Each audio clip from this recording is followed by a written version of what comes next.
In this video, let's look at complex numbers.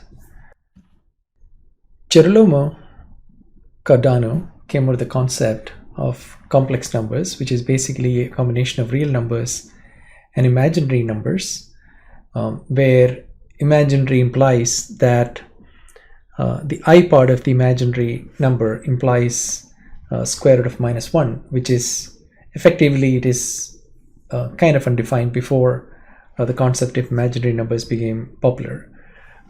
Now it's also considered to be perpendicular to the real number line, and the numbers along that plane are called complex numbers. So effectively, real numbers are a complex number without an imaginary part. Now, computation on complex numbers are fairly complex to do with most pieces of software, whereas in ZCubes it is made very simple. So for example, if I want to imply a complex number, I would type 3 plus, let's say, and start saying complex, type COM, let's say, and then shift space, you will get an I and add the imaginary part of the number. So let's call this variable as A, and let's define another variable 5 plus complex 6, and these are two complex numbers at the moment. So you could add these two up with the notation A plus B, and you can see that it is added it up together, or you can multiply them, for example, and see what happens, and so forth. So you can do all the operations on complex numbers just like it was another number, just that the operations are now done in with the unit conversion operation.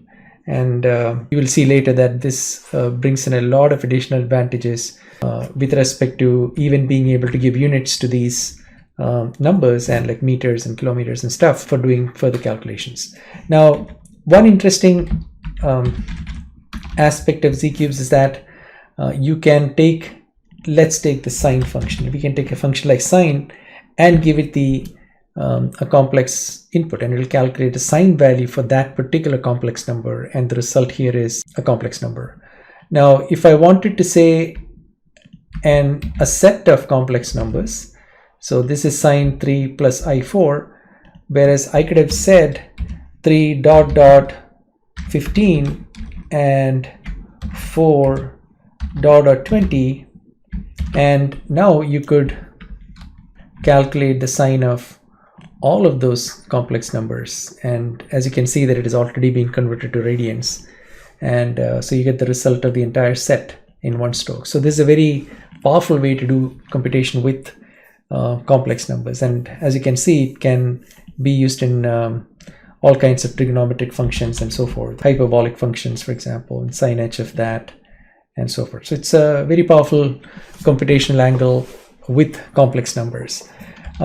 All the functions that are conventionally available in spreadsheets, like IM absolute, imaginary absolute number, you can see that it finds the absolute number of variable A, that is 3 square plus 4 square, and the square root of that is basically what IM abs is. And there are so many functions like this. If you went and looked at the like IM conjugate, and you could get the conjugate of that variable A.